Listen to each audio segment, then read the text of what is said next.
তিন ধরনের ঘরে আপনার মেয়েকে বিয়ে দিবেন না, তাহলে কিন্তু আপনার মেয়ে কখনো সুখে থাকতে পারবে না। আপনার মেয়ের জীবনে মুসিবত চলে আসবে, বিপদ চলে আসবে। এটা আমার কথা নয়। হযরতে আলী রাদিয়াল্লাহু তাআলা আনহুর কাছে এক ধনী ব্যক্তি এসে তার মেয়ের সম্পর্কে জিজ্ঞেস করেছে, হে আলী, কোন ঘরে আমার মেয়েকে বিয়ে দিলে আমার মেয়েটা শান্তিতে থাকতে পারবে? যে ঘরে শান্তিতে থাকতে পারবে তুমি আমাকে একটু বলো, আমি আমার মেয়েটাকে এমন জায়গায় বিয়ে দিতে চাই। হযরত আলী রাদিয়াল্লাহু তাআলা আনহু তখন তাকে সতর্কবার্তা দিয়েছেন এবং বলে দিয়েছেন, এই তিন ধরনের ঘরে তোমার মেয়েকে কখনো বিয়ে দিবে না, তাহলে কিন্তু তোমার মেয়ে কখনো শান্তিতে থাকতে পারবে না। নাম্বার ওয়ান, এক নাম্বার হচ্ছে যেই ঘরের সব সিদ্ধান্ত নারীদের উপরে, অর্থাৎ নারীরা যেটা বলে সেটাই শোনে, ওই ঘরে কখনো আপনার মেয়েকে বিয়ে দিবেন না।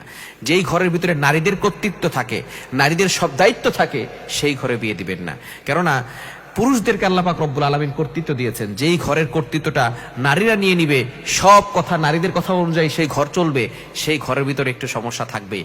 কেননা একজন নারী আরেকজন নারীকে দেখতে পারে না, একজন নারী আর একজন নারী দেখতে পারে না। বর্তমানে আলহামদুলিল্লাহ ভালো হয়েছে। এখন বর্তমানে আবার অনেক জায়গায় এমন হয়েছে, জাহিলি যুগের থেকেও খারাপ হয়ে গেছে। দেখবেন একটা মায়ের যদি প্রথমে একটা মেয়ে সন্তান হয়েছে, তাকেও কিন্তু ভালোবাসে যে আল্লাহ দিছে আলহামদুলিল্লাহ, কিন্তু পরে যদি একটা ছেলে সন্তান হয়, তাহলে দেখবেন মেয়ের থেকে ছেলেটাকে বেশি ভালোবাসে, ছেলেটাকে বেশি বেশি কোলে করে রাখে, ছেলেটাকে সবসময় আদর করে। হ্যাঁ, ছোট ঠিক আছে, কিন্তু তারপরও মেয়েটাকেও তো করতে হবে, ভালোবাসতে হবে।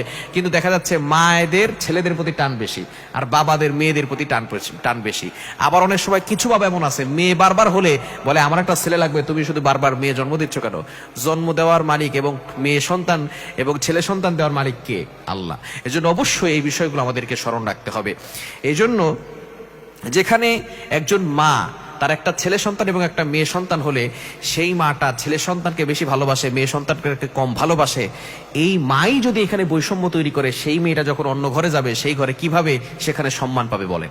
এজন্য অবশ্যই যেই ঘরের ভিতরে নারীদের কর্তৃত্ব বেশি, নারীরা সব সিদ্ধান্ত নেয়, ওই ঘরে কখনো আপনার মেয়েকে বিয়ে দিবেন না।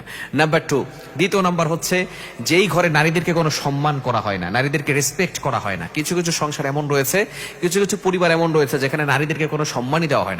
তার নারীদেরকে যেভাবে বাজেভাবে ব্যবহার করা হয়, তারা মনে করে নারীরা কোনো সম্মানের পাত্রই নয়। অথচ আল্লাহ পাক রব্বুল আলামিন নারীদেরকে বেশি সম্মান দিয়েছেন।